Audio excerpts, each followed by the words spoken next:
Welcome, dear friends. I am truly happy that you chose to be here today. Before we begin, take a slow breath. Put the noise of the world aside for a few minutes. Because what you are about to hear is not just a story from ancient history. It is a story about loyalty.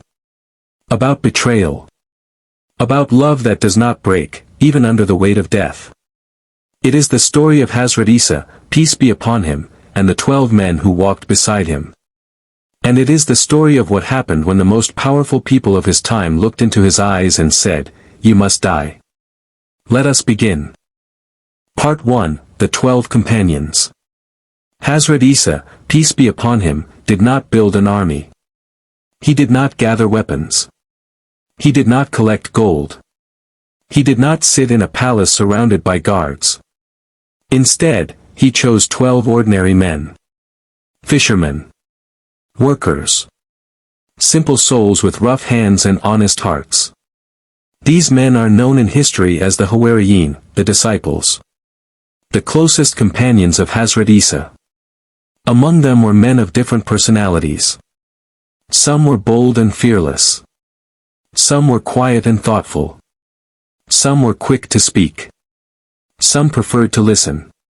But they all had one thing in common. They believed. Deeply. Completely. Without hesitation. When Hazrat Issa first called them, he did not promise them wealth. He did not promise them comfort or fame. He said simply, "Follow me, and walk in the way of Allah." And they left everything. Their boats. Their fishing nets. Their daily routines. Their old lives. And they followed him. Day after day, they walked with him through dusty roads and crowded markets. They watched him heal the sick.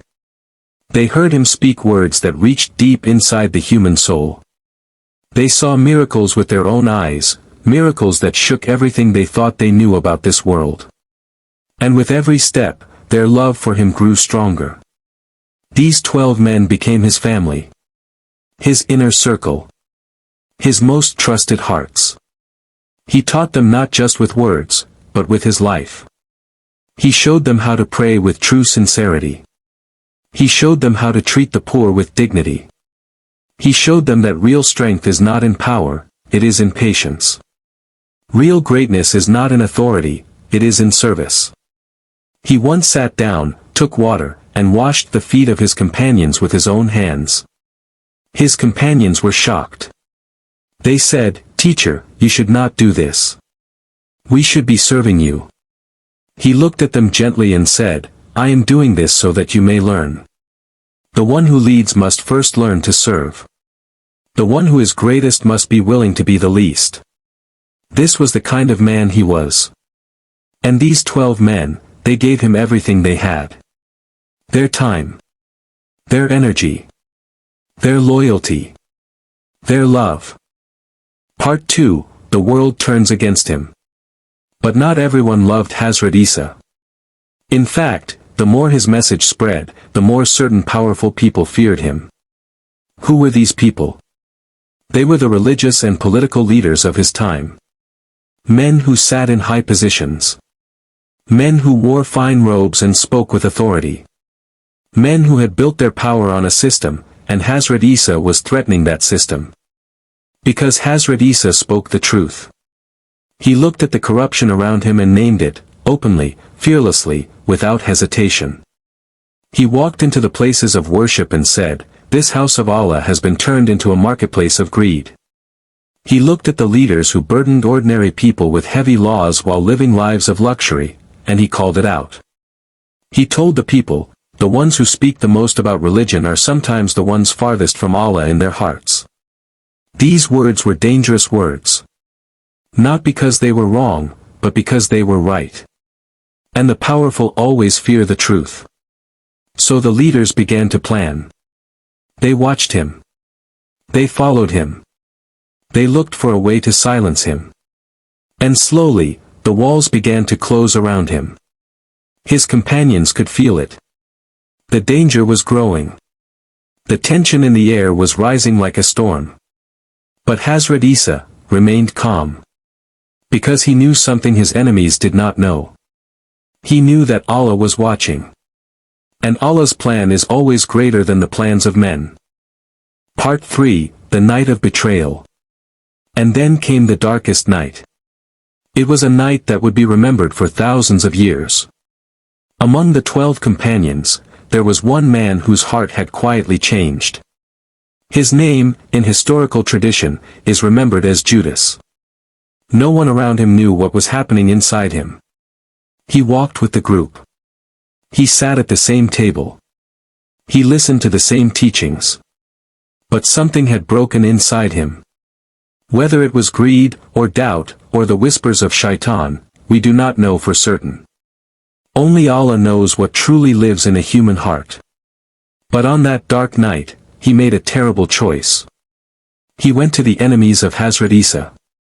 And in exchange for a small amount of silver, a handful of coins, he told them where Hazrat Issa could be found. Think about this for a moment. The man who had walked beside him. Who had eaten with him. Who had witnessed miracles with his own eyes. Who had heard the most beautiful teachings ever spoken by human lips. That man sold him. 4 silver coins. When the soldiers came, the remaining companions were terrified. Some ran. Some hid in the shadows. The courage that had burned so brightly in the daylight, flickered in the darkness of that night. This is one of the most painful lessons in all of history. Fear is powerful. And when fear enters the heart, even good people can stumble. But this moment of human weakness, does not define their story. Because the companions would rise again. They would find their courage again. And they would carry his message to the far corners of the earth. Part 4, The Death Sentence. Hazrat Issa was brought before the rulers. He stood before men who had already made their decision. The trial was not about justice. It was about power. It was about fear. It was about silencing a voice that would not be silent. They asked him, "Are you who you say you are?" And he answered with truth. He did not beg. He did not negotiate. He did not lower himself to save his life. He stood with dignity. The sentence was given. Death. The crowd outside was loud and angry. Voices filled the air. The scene was chaotic, cruel, and deeply unjust. But here, this is where the story takes a turn that the enemies of truth never expected. Because Allah, the most powerful, the most wise, the most merciful, does not allow his chosen prophets to be humiliated. The Quran tells us clearly and beautifully. They did not kill him. They did not crucify him. But it was made to appear so to them. Allah raised Hazrat Issa, lifted him from this earth, to a place of safety, honor, and divine protection near his Lord. The people who thought they had won, had not won anything. The people who thought they had silenced the truth, had only silenced themselves.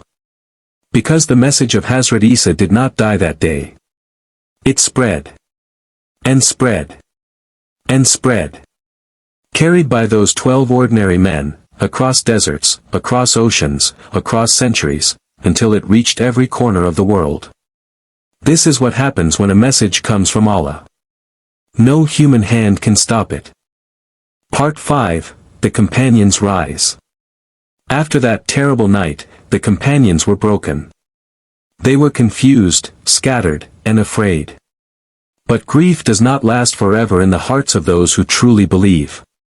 One by one, they gathered themselves. They remembered his words. They remembered his teachings. They remembered the way he lived, with complete fearlessness and complete trust in Allah. And something woke up inside them. They understood, he had prepared them for exactly this moment. All those years of walking with him. All those lessons about patience and faith and courage. All those times he had said to them, "Trust Allah, even when the road is dark." It was all for this.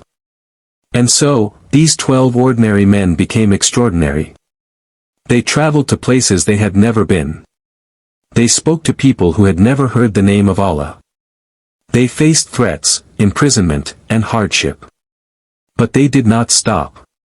Because they carried something inside them that no one could take away, the light that Hazrat Issa had placed in their hearts. History tells us that these companions spread his message to lands as far as Persia, Ethiopia, India, and beyond. They gave their lives in service of the truth. They were not kings. They were not scholars with great titles. They were fishermen. Simple men. And yet, their impact on human history is immeasurable. This is the power of sincere faith. This is what happens when ordinary people choose, truly choose, to stand for something greater than themselves. Dear friends, we have reached the end of today's story. But let us sit with it for a moment before we go. What does this story teach us? It teaches us that loyalty is one of the most precious things a human being can offer. Those 12 companions gave everything, and their loyalty became a light that still shines today. It teaches us that betrayal, even the deepest betrayal, cannot stop the will of Allah. What Allah protects, no one can destroy. It teaches us that the truth may be threatened. It may be silenced for a moment. But it always rises. It teaches us that ordinary people, people just like you and me, can carry a light that changes the world. You do not need to be a king. You do not need to be famous. You only need sincerity, courage, and a heart that is connected to Allah.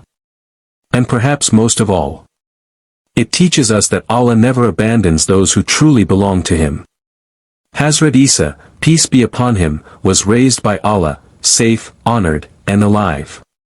And one day, he will return. And justice will fill this earth the way water fills the ocean. Until that day, let us try to live the way he taught us. With kindness. With honesty. With love for all people. And with complete, unshakable trust in Allah. Thank you, dear friend, for spending this time with me today. If this story moved something in your heart, please share it. Someone out there is waiting to hear it. Until next time, take care of yourself, be good to the people around you, and never forget. Allah is always near.